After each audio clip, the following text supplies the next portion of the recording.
I am so cold. Hi. Long time no see. Hang on. It's freezing in Vancouver. And so just let me protect my hands from eczema and just any sort of like dry hand sickness that can go on. We are back. I am so excited. Oh my goodness. It has been a long time coming, creatives, but I cannot wait to dive in because so much has happened. How are you?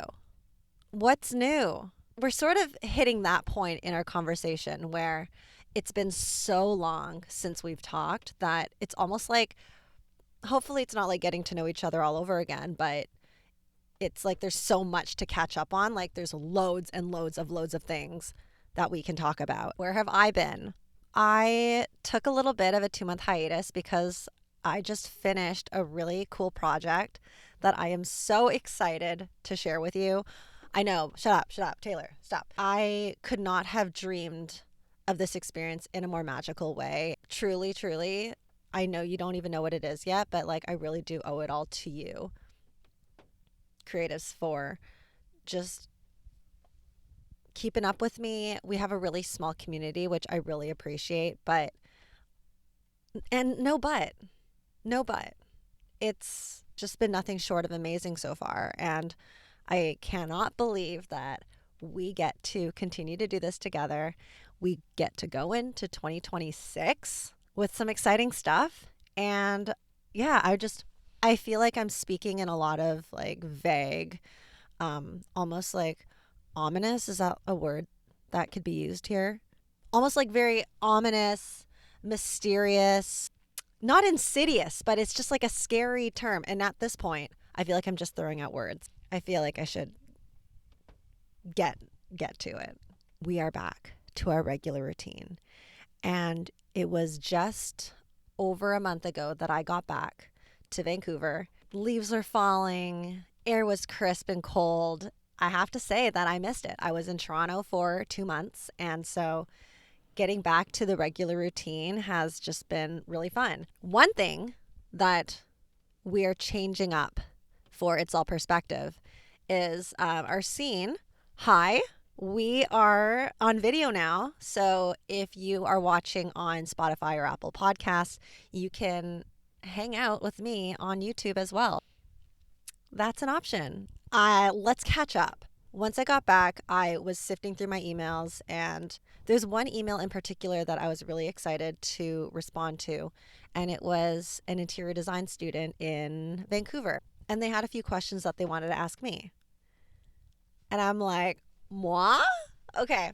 Yes, yes, yes. So we met up, and I feel like we really connected. There was a lot of topics on interior design that we touched on, but I found that with our little coffee date that we had lined up, I had more to say in one particular topic of conversation. And the question that they asked me was, what's something that you wish someone told you before getting into interior design or starting your own business? I thought, what fun then to continue that conversation with you on It's All Perspective, available on YouTube, Spotify, and Apple Podcast. I'm really excited.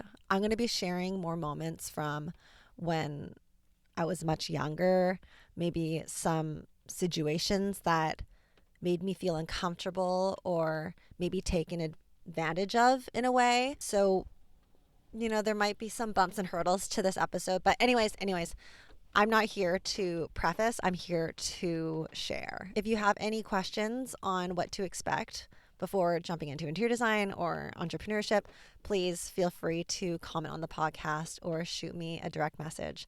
And I would be so happy to talk it all over with you. The first thing I wish someone told me is not all feedback is useful feedback. And I actually recorded a separate episode on this much earlier. It's called Feedback. And so if you haven't listened to that one, you can check it out. I sound like a broken record at this point, but knowing this earlier would have saved me so much heartbreak. It's wild. But the thing is, it's kind of impossible to know what useful feedback is without being completely bombarded by every loosely blurted out comment that has ever been directed at you, ever, ever. You need to feel it so deeply, maybe be hurt by it to fully understand it, I think. To paint you a picture, I used to be someone who took things very, very personally. I would drive myself up the wall, and my friends and family, they would at one point they would say, "Taylor, you're too sensitive." Like, I didn't mean it that way. In the moment, it did hurt my feelings because at that point I'm thinking, well, I'm just being myself. And if I feel like something's off, why would I not bring that up to you? You know what I mean? But let's not get it twisted though, okay? Because growing up, perhaps I didn't always go about standing up for myself in the right way. There are moments where I could have reeled it in a little bit.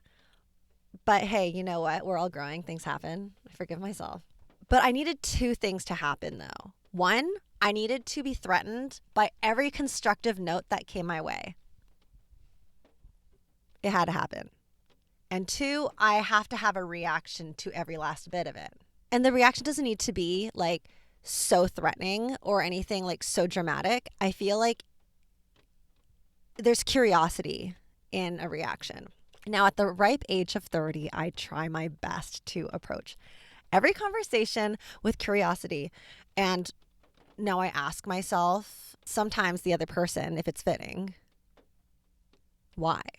And this great word I found does a few things. It allows the other side to explain themselves, maybe rephrase what they had originally asked, and it avoids like miscommunication overall.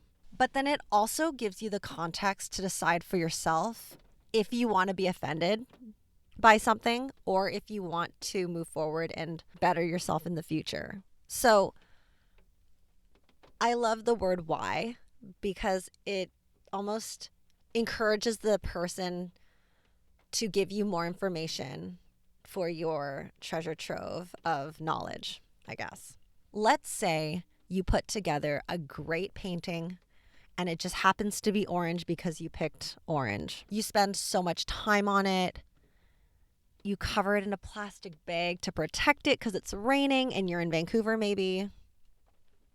You walk right up to class and then you show it to the professor and you receive an average grade. Turns out Mr. or Mrs. Instructor doesn't like it. The thing is, art is subjective. And that's something that even I need to remind myself. Like, it's not meant to be appreciated by everybody, which is why interior design is sort of one of one for each person. Like, we'll find pictures on Pinterest and Instagram where we love something, but not something else. And that is a part of the subjectivity of the creative world and design, which I love. Anyways, I want to add that Mr. or Mrs. Instructor doesn't like the art. That I think is fair. But the thing is, I like to ask why. Even though they are entitled to their opinion and marking however they want, I like to ask why because maybe there's an area where you can be better. Maybe there's an area that you can't be better and they are just having a bad day and that's reflecting on your work, unfortunately. So what I personally would do is I would go to the instructor after class and ask, is there something that I could do to improve this piece? And if they say, I just don't like the color orange, I might ask, is there a world where orange would be acceptable? Like, is it just the room that this art piece would theoretically be in? It just doesn't fit the vibe. Either way, you're able to get more information so that you could be better next time.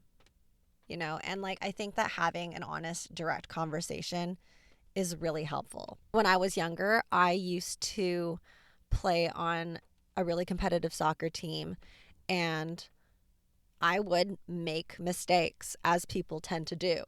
And what I really appreciated is my coach was always so hard on us, but there was no silly question when it comes to being better. So after practice, I would always ask him like, what's something that I can improve on? How can I be better?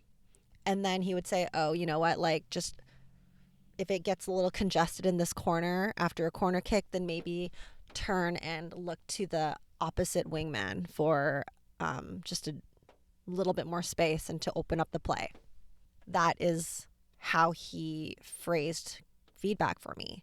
And I got better because of it. You learn to be comfortable in the discomfort of getting feedback, because I don't think that there always needs to be a response or a comeback. I think that there's so much strength in being able to sit in what you can improve on and learn for next time. If you're thinking, Taylor, but what if this affects my grade?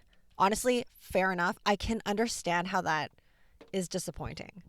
Like 11 out of 10, understand. Because for me, I used to want to make the most of every single academic grade boosting opportunity. But something I learned, which might sound negative, I don't know, it's that grades are also subjective. In my mind, a grade is a form of reward that comes after some form of work. And I equate that to a career. Like you do the work and then you get compensated for the job.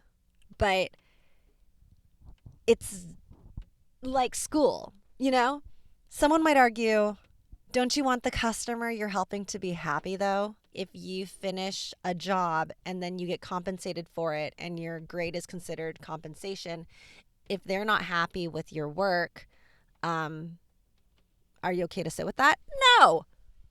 No, of course not. You want your client to be happy and feel heard. It's about the experience, but at the same time, experiences are subjective. It's important to ask about their experience and how you can be better. But the one thing I will say is school sort of makes life feel so rigid, when in reality, things are always changing. You might get a lot of different jobs. You might get a lot of different people you're working with, and those are all variables that will affect the outcome. Honestly, this applies to so many fields. For example, let's say you're a builder and you finish painting someone's house and something gets damaged, right? You would ask well, how can I be better next time? Let's just take a few more deficiency walkthroughs, just make sure we catch it. For a designer, if the client isn't happy, maybe they just need some more time with the work and they don't want to make such automatic responses to make decisions. What if the customer doesn't like their food? Well, maybe you could bring it back to the kitchen. You can comp their meal if it warrants that. Bring them a dessert that they like. If your friend is upset with you that you forgot that you made plans for dinner and you double booked and you have to bail, what can you do next time? Maybe pencil it into your calendar so that you don't forget. My point is, there's always something that can be done, technically speaking. It's just important to understand that depending on where the feedback comes from, sometimes it's meant to better you. A bad grade, it happens, but that's sort of life. I believe that if you continue to do the best you can, then you will never really fail. That might sound a little cliche for some, but I truly, truly believe it. Design is very creative and specific. If you continue to throw yourself in practice, you will be better. And in any field. I can't speak to every field because I have really only had a few jobs serving event planning and interior design. So I can speak to those. It's just important to hear the feedback when you can. But what about the moments where the feedback isn't useful? How do you sift through that? Let's say someone tells you that they hate your partner. Naturally, you're going to ask, why do you feel that way? And if they say, oh, I saw them with somebody else and just doing some unethical stuff, then fair enough. All right, fair enough. But if they just say they don't like the way they dress, it's just not beneficial to you, like it doesn't apply to you, then I would rule that out as unhelpful feedback, like useless feedback. I guess like you can be the judge of that, you know? Maybe you care about what your partner's wearing or what your friends think about your partner, right? That's not up to me. Another example is, let's just say, decorating a property. I was decorating and staging a property, and one of the builders came up to me and said, to be honest with you, I really don't like this one detail in the house. It looks like it doesn't fit the space. This didn't come so much as a shock to me, though, because for one, I did ask for the feedback. But even after asking for it, I would be lying if I told you that it didn't hurt my ego just a little. Just a little. Like, you know, when you're putting stuff down, you kind of want the people around you to be like, wow, this looks really great. But it was just this one element. It was like a picture. Didn't like how it was printed or something. Fair. But I liked it a lot. And I had to take a step back and ask myself, okay, why does he feel that way? And going through my thoughts and opinions on the feedback, which I thanked him for, I came to the realization in terms that that was not useful feedback because he was not my client. So I acknowledged his opinion and I said that it was fair, but I guess that's an experience where I took that with a literal spoonful of salt and just carried on because, you know, like I can't just catastrophize everything. I know I just went down a huge rabbit hole, and that's sort of how I prevent my mind from catastrophizing randomly and ironically enough. When I get bad feedback, I really try and think about how I am in the moment because how I decide to take feedback really depends on me. It doesn't depend on the other person. And I feel like knowing that gives me so much power because truly then nothing can hurt me. Like it doesn't hit my nervous system the same way. A great example is I had a customer who I was serving back when I was working at a restaurant ask me why a certain ingredient wasn't in their meal. Because I guess traditionally it normally is, like whether it be like pine nuts or something. But the thing is, I am not the chef, right? Like I'm not the person in power to make that happen. I could really just share with my manager the feedback, you know, see what happens after sharing the feedback. They were pretty upset and disappointed and passionate, but that was an example where I didn't want to internalize that frustration. I really just wanted to hear them out and appreciate them for their feedback and then just continue on as I was. The big takeaways with feedback is acknowledging it is a really big one. Not necessarily being threatened by it is like step 2. And finding that understanding within being neutral, I feel like you're in a better headspace to decide if you want to move forward with said feedback or if you just want to thank them for their time and then move on. The second thing I wish someone told me is that busy doesn't always mean successful. Truly, success is such a broad term. It can mean so many different things to different people. But when I started out personally, I felt like motivated for different reasons. But I realized that what I equated in a very toxic way is that success to me was how well my business was doing. In other words, the busier, the better, you know? So when I went through my work days without eating lunch and bribed myself for the basic human necessities, I'm talking about, oh, you have to pee? Finish this paragraph in an email. Oh, you're thirsty? Make sure you finish this concept board and you send it to the client. And oftentimes that would lead to headaches, stomach aches, burnout. short tempered with my family members. Like, I wasn't the best version of me. I was not setting myself up for success.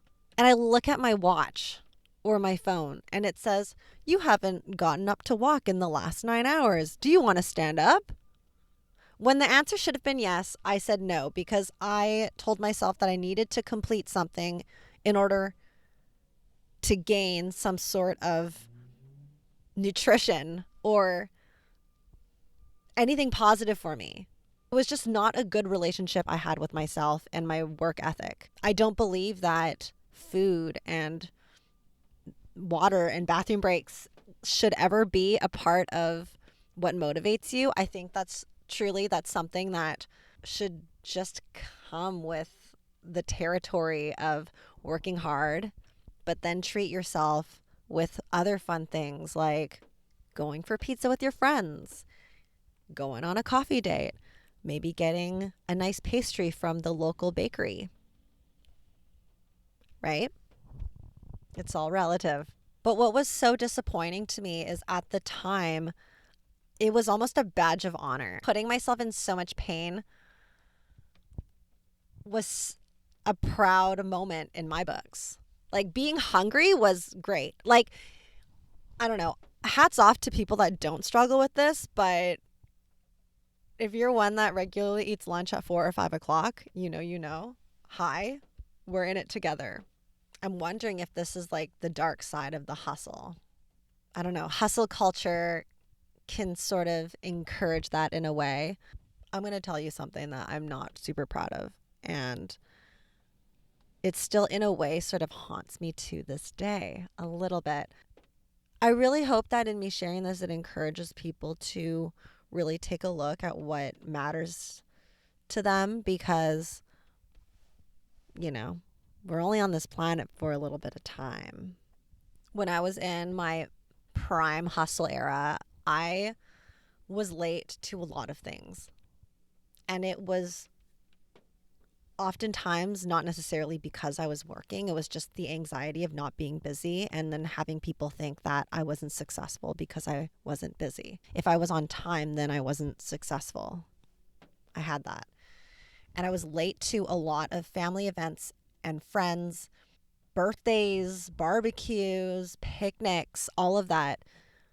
If I wasn't 15 to 20 minutes late for those, in my mind, I didn't come off as a successful businesswoman. Like, I felt like I needed to jam pack my schedule. And to be fair, at the time, it was in the early days, I had just started my company. And I was definitely dealing with a lot of imposter syndrome and just sort of trying to find my way in the industry. But oftentimes I would tell myself, you know what, like it's fine. Like if I'm a little bit late, like I'll see them again. They understand we're all busy. I'll have them over for dinner sometime. I'll make time in my schedule. My uncle, he had a gathering with the whole family over, which doesn't happen often, right? Like there's a big family. My mom has brothers and sisters. I have a ton of cousins, and then my cousins have kids. So it's just like a big gathering, and it's hard to line up everyone's schedule. When I tell you I was so late to this gathering, I was working, but why do I need to? I wasn't just 10 to 15 minutes late. No. I arrive when people are cutting the cake for dessert, but I have an appetizer in my hands.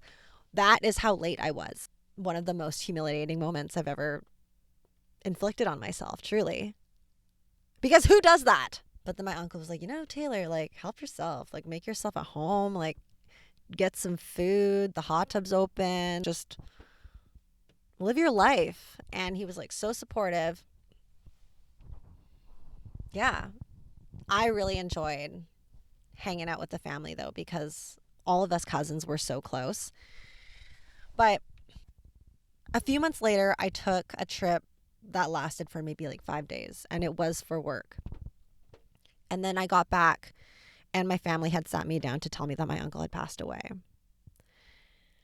And creatives, it shook me to my core. I was so upset, as one would be. The worst part was that when I asked, oh, like I'll have you over, we'll get together soon. Um, it quite literally never happened. Like, and it will never happen. That was the most sobering thought that came to me. And it really made me rethink what my priorities are. What is success without the support and the love that the people around you want to give you? Like, why push that away? And I just hate that I had to learn it this way. It sucks to know that you once had all the time in the world and now you just don't have any at all. I know that this is a sadder story, creatives. It really did come with a really hard lesson, and I just hope that no one else has to experience this. Regret is not something that is fun to live with. I think to look back on it, what I would ask my younger self to do is define what success is and truly look inward. Like, is it just finances? Like, no, not really. There's so much more to it. And just understanding what that is for you could help steer you in the direction that best serves you and the well-roundedness of your life. The next thing is being able to strike a balance between being proud of who you are and looking inward. In other words, it's confidence and humility, baby. It's a song and dance. This might be a little niche. You might be thinking, yeah, obviously. What are you doing? Well, hold on. Give me a second, because it struck me that there are gender norms and expectations that I had to break through and learn from. Growing up, I felt like the world set a different standard for young girls and young boys.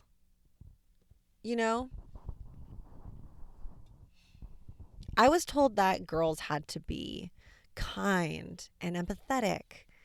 And, if you're uncomfortable, then just say you're flattered and be pleasant and apologize when needed. But also stand up for yourself. I can't speak for others' experiences, but that was mine. And I was confused because at the same time, I'm wondering, what does that all mean? I think that's why Barbie hit so hard for me. There was one monologue where one of the main characters just went through and had a full crash out of why is it so hard to be a woman? You want to be thin, but you don't want to be strong, and you want to be healthy, but you don't want to look too strong. And there's just a back and forth. That's how I felt. And in a lot of ways still sort of feel in this industry. In other words, I had so much humility that I was sort of a pushover. I let other people take the lead because I didn't want to be a bother or get in people's way. Unless it was sports, that was sort of different. If I was a good player in a specific activity, that I will be the one to help create plays and pass to maybe less skilled players on the team. That was sort of me. But when it came to more of a team building, business classroom sense, I would always let the other person take the reins. And then the pendulum swung. I realized, you know what? I need to be more sure of myself. And there was an era where I truly thought that to be confident is to know everything and to not know nothing. Rarely did I say I don't know, because I felt like it was giving the other person a reason to doubt my capabilities. I have to say, when you present yourself in that light, you're not really giving yourself a lot of room to grow, because you're not open to the feedback that will help you grow. But to be fair, for my younger self, this whole thing of being confident and humble is sort of uncharted territory, because I didn't know how to be. At the time, I didn't really feel like I saw like a female that really owned that world of striking that balance in a business setting. And instead of looking to female role models, I found myself almost being in awe of the men in the industries that are able to communicate themselves with such efficiency and directness and not having to dilute their question in kindness and empathy and, all of the fluff stuff that we're taught. Why can't we just have a question and ask it?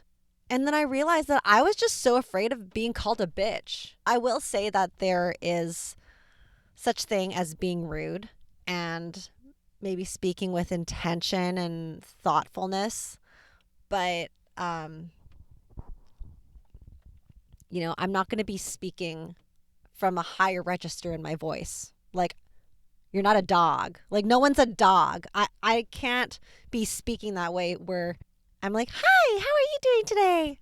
And then expect the other person to take me seriously. That's not going to happen. So that has to change.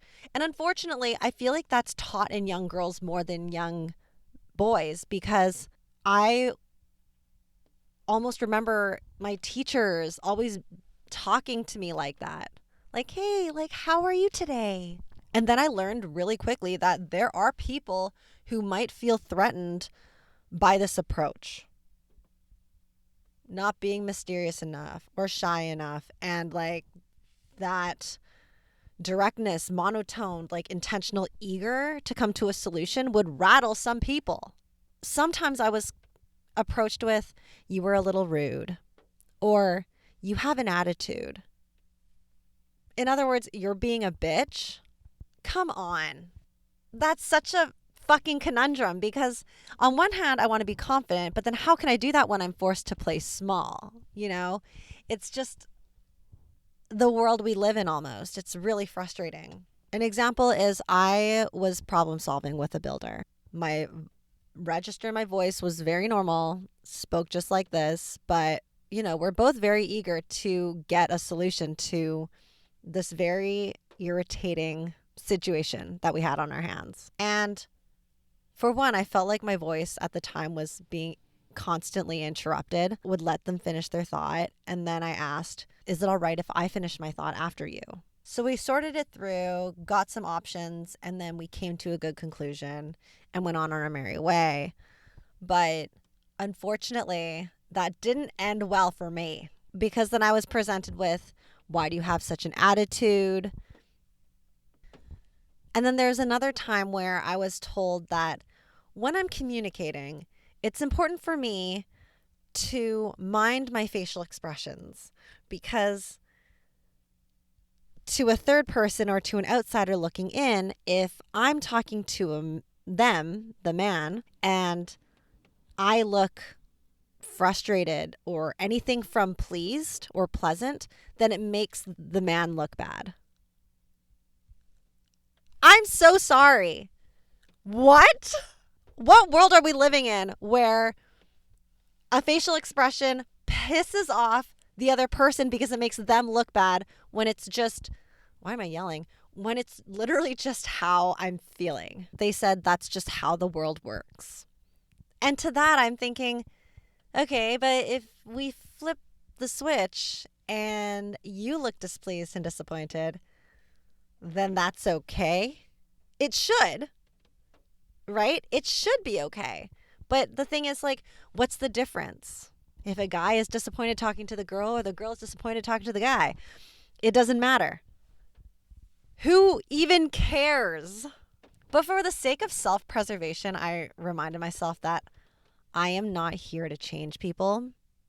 I just have to accept the world with what it is. Again, useless feedback, that would be considered sort of useless feedback, because I am not going to change how I look.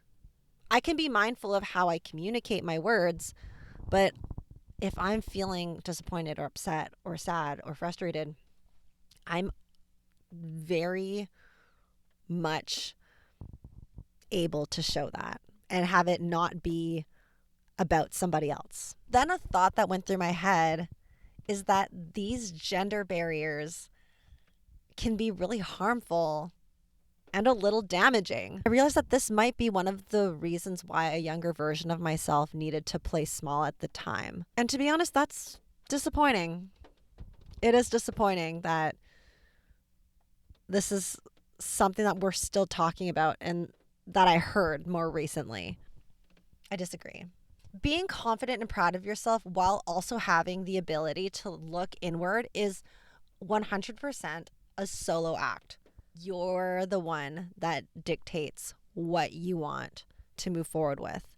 It kind of piggybacks on the idea of feedback in a way, but you don't need people's approval. It can feel good to hear it, but you don't need people's approval before you act on something that you're passionate about. That doesn't mean you're not going to experience the occasional backlash, creatives. Sometimes the stuff that you're passionate about is worth fighting for. And I use fight very loosely in this situation. It is so very much up to you with how you want to show up in the world. And I do believe that a big foundation of it is being confident with who you are and showing up as the utmost unapologetic version of yourself. What's there truly to be insecure about? There's 7 billion people in the world. If you decide to wear a red scarf over a blue scarf today, like, oops, right? Like, whatever, who cares? You are a good person. You have good intentions. And as long as you move through the world with that in mind, I think you're golden. That's the ultimate skill, right? Like, we should all be continuously striving for that balance, including myself. The next topic is be mindful of who you surround yourself with. Growing up, my dad always told me, Taylor, surround yourself with good quality people, which essentially means that we should hang around with only the people that aren't only kind, but they also make you feel good after you hang out with them. There, again, is a lot of subjectivity in this because what matters to one person might not matter to another. But it depends on what you're looking for in a friend. I used to be in a sorority where we used to recruit new girls every year. And genuinely, we would look out for people that we felt were better people than us. Like, we learn from those that we don't know. And when we surround ourselves with like-minded people, then we're able to expand our minds and our beliefs and our values in a lot of different ways. So that was something that we put on the forefront.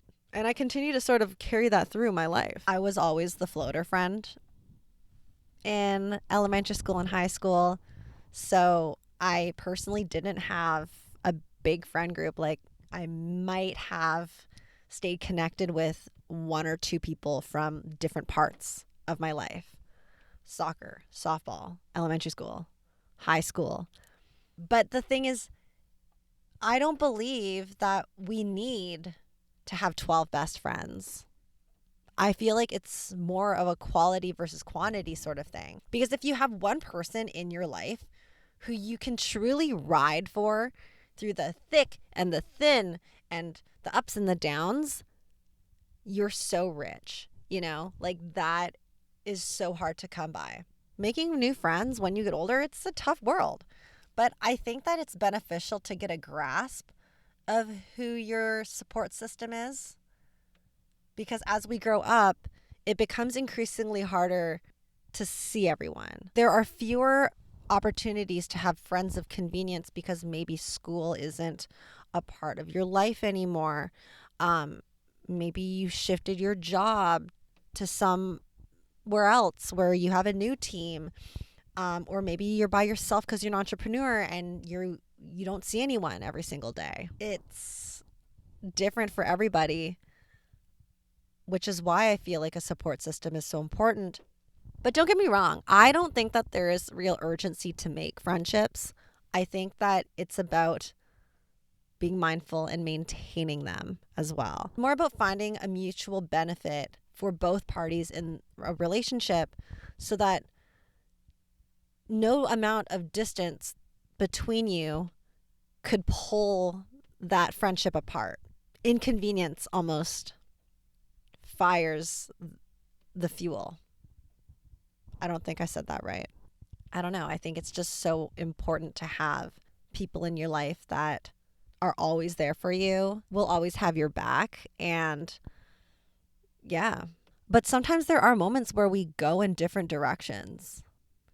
I have personally been the person that has done the drifting, and I've also been on the other end where someone has drifted from me. And as much as it tends to sting the ego, at the end of the day, it's okay. Can we normalize naturally drifting apart from people?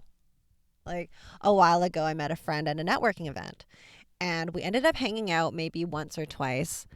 And then eventually we tried to make plans, but no one really circled back.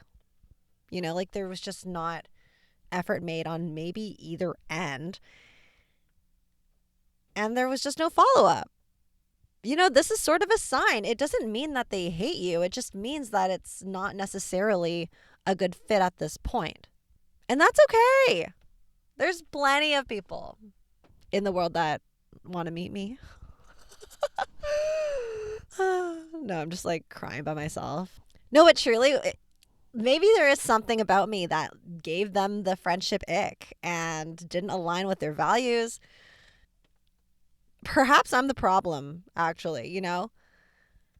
I'm not perfect, so I wouldn't put it past them, right? Life just goes on. But I'm open to feedback.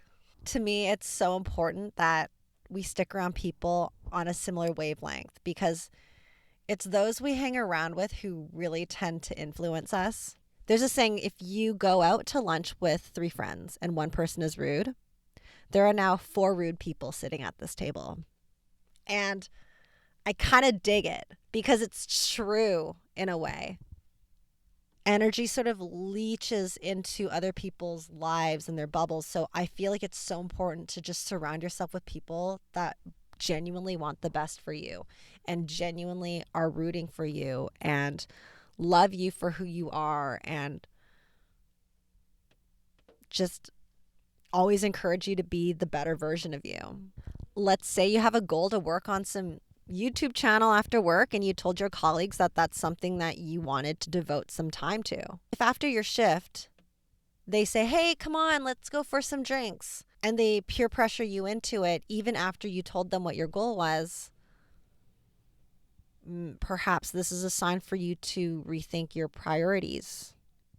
If you're thinking, well, if I'm not friends with them, I won't have anybody to lean on.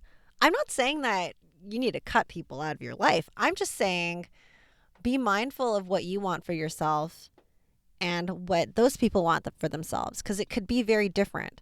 2 things can exist at the same time, but maybe it's just not the right timing. At the end of the day, I believe that a true friendship is the foundation of a healthy, successful life. And it's what keeps it fun and exciting, because what fun to have a win in your work life, in your family life, and then just share that with your friends or have company to experience that excitement about life with, you know? But also, let's talk about how we can show up better for ourselves too and be supportive of our own dreams. Because I feel like it's talked about more in the metaverse. You know, there's more conversations about healing your inner child and having a good relationship with yourself. But at the end of the day, I do believe that it just comes down to giving yourself grace and showing yourself the utmost support. Even if you feel like you didn't have a good day or you didn't do well, treat yourself on occasion. Do you want to go out for a nice dinner? Take yourself on a date. Maybe call it an early night and put a face mask on. You can get a facial, right? Maybe buy a pizza and listen to the latest Taylor Swift album. Whatever gets you excited about alone time and being by yourself, I think is really great. And it just encourages a stronger relationship with your body and sort of like what you want in your mind. I think there's so much strength in it. And personally, once I've started it, I'm addicted to the silence. I will walk through my apartment with earplugs, even though I'm the only one in there, because I just love it. It's just such a time where everything is quiet and muffled, and it puts me in a meditative state. Meditative state. It puts me in such a meditative Why can't I talk today? It puts me in such a meditative state. Highly recommend. I started to realize that there's so much more to life than wringing yourself dry of any fun experience. What is the journey without the view? If you think about climbing Mount Everest and you don't take any stops, say you just go straight from point A to point B, now you're at the top and you see this view, but views are only so nice for so long. You know what I mean?